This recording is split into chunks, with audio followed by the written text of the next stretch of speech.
Hello students.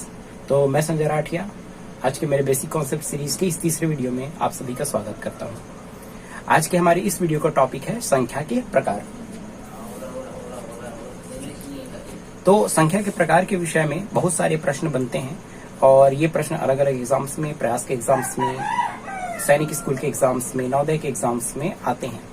और अगर आपको इसके कॉन्सेप्ट पता है तो आप इसके आंसर कर सकते हैं, नहीं तो आप इसके आंसर नहीं कर सकते। तो सबसे पहले हम देखेंगे कि संख्याओं के कितने प्रकार होते हैं, कितने प्रकार में बांटा गया है और इसे कैसे बांटा गया है। तो शुरू करते हैं हम सामान्य संख्याओं से, जो है हमारे 1 2 3 4। तो ये 1 2 3 4 ये नंबर है और ये संख्याएं हमेशा बढ़ती जाती हैं, यानी ये अनंत तक चलती रहेंगी। ये संख्याएं कभी समाप्त नहीं होती। इन संख्याओं को हम कहते हैं प्राकृत संख्याएं।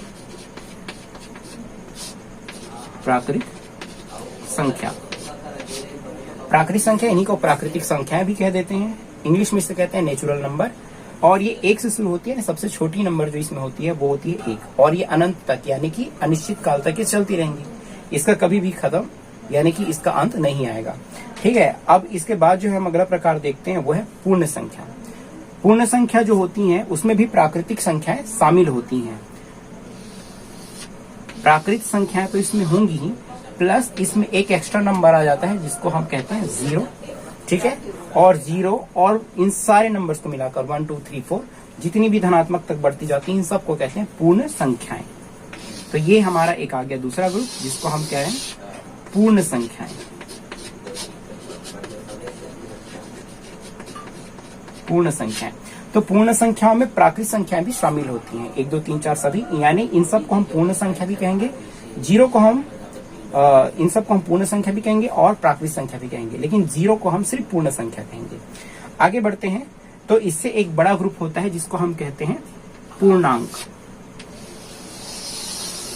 इसमें शामिल होते हैं 0 से भी छोटे नंबर, जैसे कि -1, -2, -3 आदि, और उसके साथ 0 भी और 1 2 3 4 भी, यानी कि ऋणात्मक संख्याएं भी होती हैं, धनात्मक संख्याएं भी होती हैं और 0 भी होता है। 0 न्यूट्रल होता है, वो ना तो ऋणात्मक होता है ना धनात्मक। तो ये तीनों प्रकार की जो संख्या होती है इन सब को मिलाकर हम कहते हैं पूर्णांक।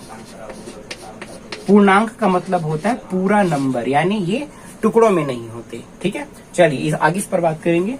अब पूर्णांक से बड़ा जो ग्रुप होता है, एक बड़ा प्रकार होता है, उसको हम कहते हैं परिमेय संख्या। परिमेय संख्या। ठीक है। तो इसमें ये तीनों आते हैं, जैसे कि ये पूर्ण में भी आता है और यही संख्या पूर्णांक में भी आता है, ये पूर्णांक में आते हैं। उसी प्रकार से ये तीनों जो प्रकार हैं वो परिमेय के अंदर भी आते हैं। और परिमेय संख्या में एक और एक्स्ट्रा चीज आ जाती है जो कि है भिन्न संख्या, जैसे कि 1/2 या 3/5। ठीक है। तो ये संख्याएं भी परिमेय संख्या के साथ में आ जाती हैं। तो अब हमारे परिमेय संख्या का जो ग्रुप है उसमें 4 प्रकार के हमारे संख्या यानी कि नंबर्स आ गए। पहला भिन्न संख्या, दूसरा ऋणात्मक संख्याएं, 0 और धनात्मक संख्याएं। तो ये सारी संख्याएं जो हैं ये परिमेय संख्या के अंतर्गत आती हैं। ठीक है। तो ये हो गया हमारा एक बड़ा ग्रुप परिमेय संख्या का। तो परिमेय संख्या में ये सारी चीजें शामिल होती हैं। ठीक है। तो ये आपको समझना है कि ये अलग अलग 4 प्रकार तो हैं, लेकिन हर बड़े प्रकार में छोटे वाले जो प्रकार हैं वो शामिल होते हैं। ठीक है। तो इसमें से प्रश्न कैसे बन सकते हैं, जैसे कि पूछ सकता है क्या 0 प्राकृतिक संख्या है, तो आपको उत्तर देना है नहीं, क्योंकि अंदर वाले ग्रुप में ये एंट्री नहीं कर सकता, ये बाहर वाले ग्रुप में एंट्री कर सकते हैं। इसका मतलब ये कि 1 2 3 4 पूर्ण संख्याएं भी हो सकती हैं, पूर्णांक भी होती हैं और परिमेय भी होती हैं, लेकिन जो 0 है वो प्राकृतिक संख्या नहीं हो सकती। और ऋणात्मक संख्याएं जो है वो भी पूर्ण या प्राकृतिक संख्याएं नहीं कहलाएंगी। अभी हमने जो 4 प्रकार यानी कि 4 अलग अलग ग्रुप्स देखे नंबर के, उसमें सबसे बड़ा ग्रुप था परिमेय संख्या का। परिमेय संख्या के बारे में कुछ चीजें और बताने चाहता हूँ। परिमेय संख्या जो होता है उसको हम बटे के रूप में तो लिख ही सकते हैं, है ना। उसमें भिन्न संख्याएं आती हैं, जैसे कि 2/3, 3/5, 1/7। ठीक है। लेकिन इनके अलावा जो पूर्ण संख्या या पूर्णांक है उसको भी हम भिन्न रूप में लिख सकते हैं, जैसे कि अगर 2 है तो मैं 2 को 2/1 लिख सकता हूँ।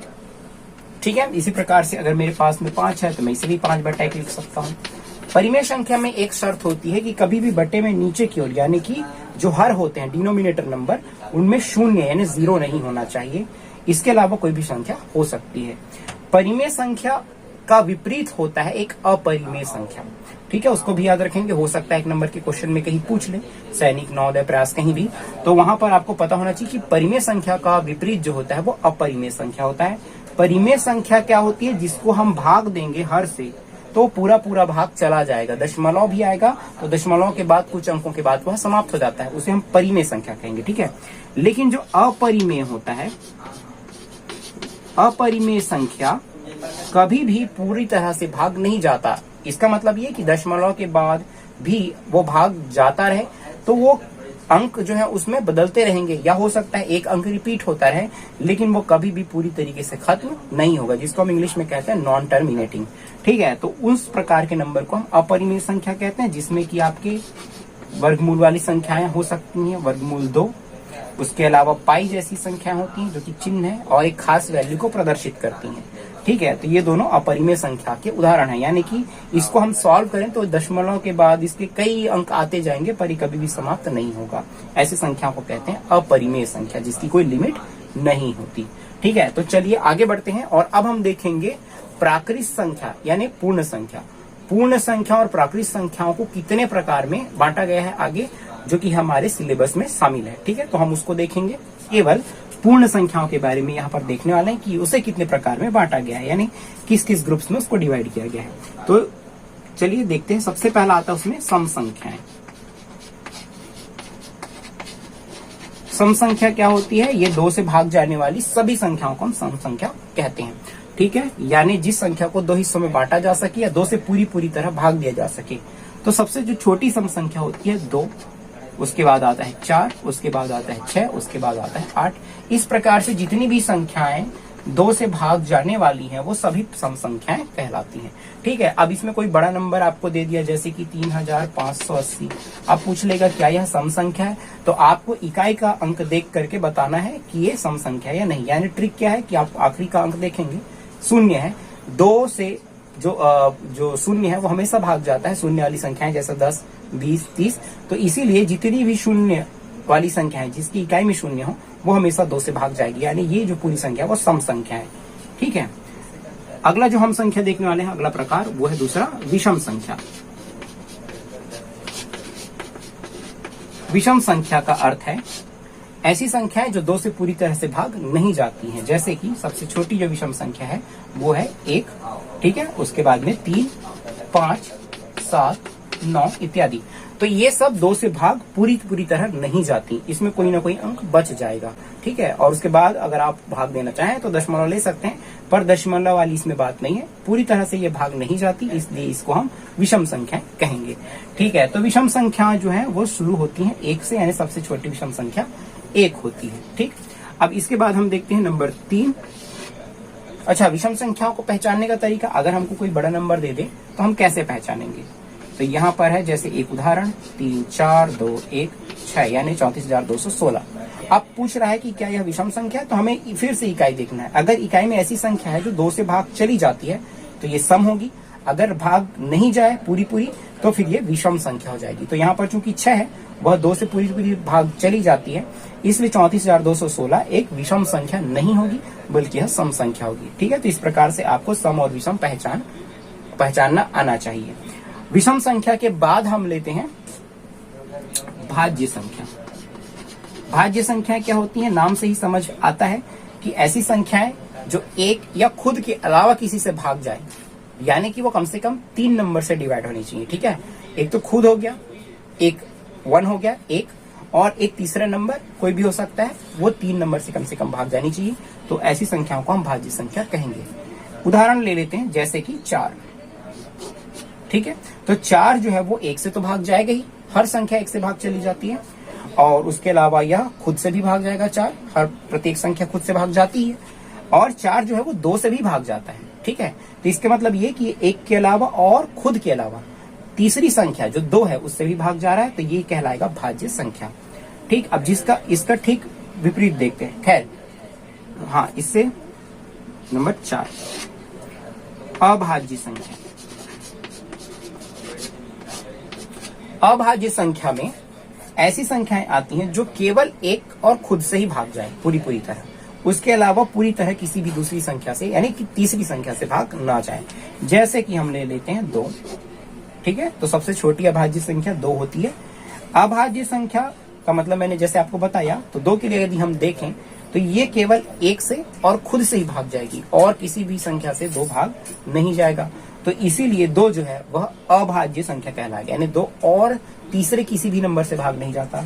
और उदाहरण देख लेते हैं, जैसा कि यहाँ पर हम देखते हैं 2 के बाद में 3, इसके अलावा 5, फिर 7। तो ये ऐसे नंबर्स हैं जो खुद से और 1 से ही भाग जाते हैं, उसके अलावा इनको कोई तीसरी संख्या भाग पूरी तरह नहीं कर सकता। तो ये अभाज्य संख्या है, ठीक है। तो ये 4 प्रकार की जो संख्याएं हैं ये प्राकृत संख्याओं के अंतर्गत पूछे जाते हैं और इससे रिलेटेड बहुत सारे सवाल बनते हैं।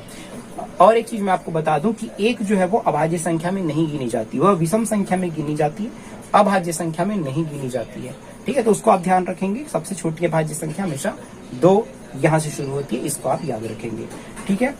और इसी तरीके से एक और महत्वपूर्ण बात कि अभाज्य संख्या का कोई खास पैटर्न नहीं होता। जैसे कि सम संख्या और विषम संख्या में एक पैटर्न होता है कि अगर एक पहली संख्या हमने विषम लिया 1, तो उसके बाद वाली संख्या सम होगी, फिर उसके बाद वाली संख्या विषम, फिर उसके बाद वाली संख्या सम, फिर विषम, फिर सम, फिर विषम।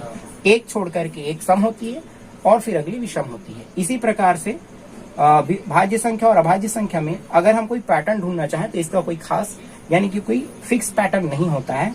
अगर भाज्य संख्या 4 है तो इसके बाद 5 अभाज्य तो है, 6 भाज्य है, 7 अभाज्य है, 8 भाज्य है, तो फिर 9 भी भाज्य है, क्योंकि 9 और 1 के अलावा 3 से भी भाग जाता है, ठीक है। तो इन चीजों को आप ध्यान रखेंगे और इसका डिटेल्ड नोट्स अगर आप चाहते हैं तो इसी वीडियो के डिस्क्रिप्शन लिंक में नोट्स और उनसे रिलेटेड क्वेश्चंस मैंने डाल दिए हैं, वो आप अटेम्प्ट करके अपना कॉन्फिडेंस भी बूस्ट कर सकते हैं। जिन बच्चों की तैयारी अभी चल रही हो नवोदय की, सैनिक की, उनको भी आप बेसिक कोर्स के जो मेरे वीडियोस हैं वो रिकमेंड कर सकते हैं। Thank you.